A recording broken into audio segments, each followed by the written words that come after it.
చంద్రబాబు నాయుడు గారి నేతృత్వంలో కూటమి అధికారంలోకి వచ్చిన దగ్గర నుంచి వీళ్ళ నోటి నుండి ఎక్కువగా వినిపిస్తున్న మాటలు సోషల్ మీడియా కట్టడి, సోషల్ మీడియా కట్టడి, సోషల్ మీడియా కట్టడి. దీనికోసం మంత్రుల ఉపసంఘాన్ని నియమించారు, వాళ్ళు డిస్కస్ చేస్తూ ఉన్నారట. ఈవెన్ తాజాగా కూడా హోంశాఖ మంత్రి వంగలపూడి అనిత గారు అసెంబ్లీలో సోషల్ మీడియా కట్టడి కోసం త్వరలో చట్టం చేయబోతూ ఉన్నాం అని చెప్పి ప్రకటించారు. దాంతోపాటు 16 సంవత్సరాల లోపు పిల్లలకి సోషల్ మీడియాని నియంత్రించే దిశగా కూడా మేము ఆలోచిస్తూ ఉన్నాం, ఆ నియంత్రణ కూడా తీసుకొస్తామన్నారు. ఇదే మాట అంతకుముందు నారా లోకేష్ గారు కూడా అన్నారు. ఎక్కడో దావోస్లోనూ విదేశాల్లోనే అన్నారు. సోషల్ మీడియా నియంత్రణ కోసం 16 సంవత్సరాల లోపు పిల్లలకు సోషల్ మీడియాను కంట్రోల్ చేయడం కోసం మేము ఒక చట్టం తీసుకొచ్చే ఆలోచన చేస్తున్నాము అని. మనం ఈ కీలక నేతల ఈ స్టేట్మెంట్లను కనుక గమనిస్తే ఫస్ట్ మనకు రైజ్ అయ్యే క్వశ్చన్ ఏంటి అంటే, ఒక రాష్ట్ర ప్రభుత్వం సోషల్ మీడియాని కంట్రోల్ చేసే విధంగా చట్టం చేయగలుగుతుందా? భారతదేశంలో ఇటువంటి చట్టాలు ఎక్కడైనా ఏ రాష్ట్రమైనా చేసిందా అని ఈ ప్రశ్నకు సమాధానం దొరకాలి అంటే ఫస్ట్ మనకు చట్టాలు చేసే అధికారం ఎవరెవరికి ఉంటుంది? ఎక్కడైనా చట్టాలు అనేటివి యూనియన్ గవర్నమెంట్, కేంద్ర ప్రభుత్వం చట్టాలు చేస్తుంది, రాష్ట్ర ప్రభుత్వం చట్టాలు చేస్తుంది. ఇద్దరు కలిపి కాన్కర్డ్ లిస్ట్ అంటారు. కేంద్ర ప్రభుత్వం కింద వచ్చేటివి, రాష్ట్ర ప్రభుత్వం కింద వచ్చేటివి కాన్కర్డ్ లిస్ట్ కింద. కాన్కర్డ్ లిస్ట్ కింద కూడా మళ్ళీ కేంద్రమే అప్పర్ హ్యాండ్ ఉంటుంది. ఇప్పుడు బేసిక్గా సోషల్ మీడియాకు సంబంధించి డెఫినెట్లీ అది కేంద్రం, యూనియన్ గవర్నమెంట్ కిందనే ఉంటుంది.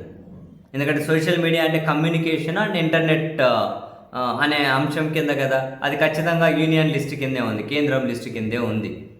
అంటే సోషల్ మీడియాకి సంబంధించి ఏం చట్టం చేయాలి అన్నా కూడా కేంద్రం మాత్రమే చేయాలి, రాష్ట్ర ప్రభుత్వం చెయ్యలేదు. మరి ఇప్పుడు మంత్రుల ఉపసంఘం దే అంశం మీద చర్చిస్తూ ఉన్నారు. వీళ్ళు సోషల్ మీడియాను కంట్రోల్ చేయడం కోసం 16 ఏళ్ళ పిల్లలకు 16 ఏళ్ళ లోపు పిల్లలకు కంట్రోల్ చేయడం కోసం చట్టాలు ఏ ప్రాతిపదికన చేస్తారు అన్నది వెరీ ఇంట్రెస్టింగ్. నేను కూడా వెయిట్ చేస్తూ ఉన్నా, అంటే ఏ ప్రాతిపదికన చట్టం చేస్తారు అని. ఎందుకంటే ఒక రాష్ట్ర ప్రభుత్వం సోషల్ మీడియాను కంట్రోల్ చేసుకుంటూ చట్టం చేయలేదు. ఒకవేళ ఇదేమి ఒక రాష్ట్ర పరిధి కాదు కదా, ఇది ఒక అంతర్రాష్ట్ర ఇష్యూ అవుతుంది కదా. రాష్ట్రాల మధ్య కాన్ఫ్లిక్ట్ కూడా దారి తీయొచ్చు కదా జనరల్గా. ఇప్పుడు ఆంధ్రప్రదేశ్ అనేది ఒక రాష్ట్ర సోషల్ మీడియా మీద, ఆ రెగ్యులేటరీస్ మీద ఎట్లా చట్టం చేస్తుంది? అది కేంద్రం చేయాలి. ఒక రాష్ట్ర ప్రభుత్వం ఏం చేయగలుగుతుంది?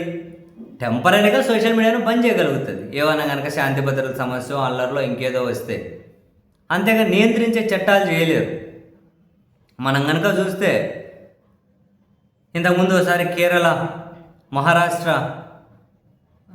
ఈ మిస్ఇన్ఫర్మేషన్ని కంట్రోల్ చేయాలి సోషల్ మీడియాలోని కొన్ని ఆర్డినెన్స్ తీసుకొచ్చే ప్రయత్నం చేస్తే అవి న్యాయస్థానాలు కొట్టేసాయి. ఇది రాజ్యాంగ వ్యతిరేకం, రాష్ట్ర ప్రభుత్వం దీని మీద ఎట్లా నిర్ణయం తీసుకుంటుంది, కేంద్రం తీసుకోవాల్సిన నిర్ణయము అని.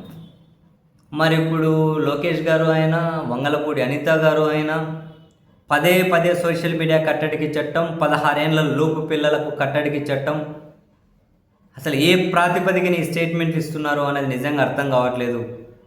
Much interesting. చూడాలి ఎట్లా చట్టం చేయగలుగుతారు. 100% చేయలేరు. బేసిక్గా పిల్లల కేరింగ్ మీదనో, వాళ్ళ హెల్త్, వాళ్ళ ఎడ్యుకేషన్ మీద రాష్ట్రాలు చట్టం చేయొచ్చాము. కానీ సోషల్ మీడియా అంటే ఇది ఏమంటారు, ఇంటర్నెట్ అండ్ కమ్యూనికేషన్ అనే అంశం కదా, యూనియన్ లిస్టులోనే ఉంటుంది కదా. మరి వీళ్ళు ఎందుకు ఈ స్టేట్మెంట్ ఇస్తూ ఉన్నారు? మంత్రివర్గ ఉపసంఘాన్ని నియమించారు, వాళ్ళు ఏం చర్చిస్తూ ఉన్నారు? వీళ్ళు లీగల్ ఒపీనియన్ తీసుకుంటే వాళ్ళు ఏం చెప్పారు?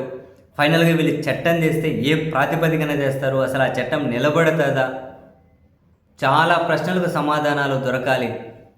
ఆ సమాధానం దొరకాల్సిన దానికంటే ముందు అసలు నాకు ఇంత కీలకమైన వ్యక్తులు ఇచ్చే స్టేట్మెంట్లే అర్థం కావట్లే. ఎలా చేయగలుగుతుంది ఒక రాష్ట్రం సోషల్ మీడియా మీద చట్టం అనేది? నాకు ఒక బేసిక్ ఆన్సర్ కూడా దొరకట్లే. చూడాలి.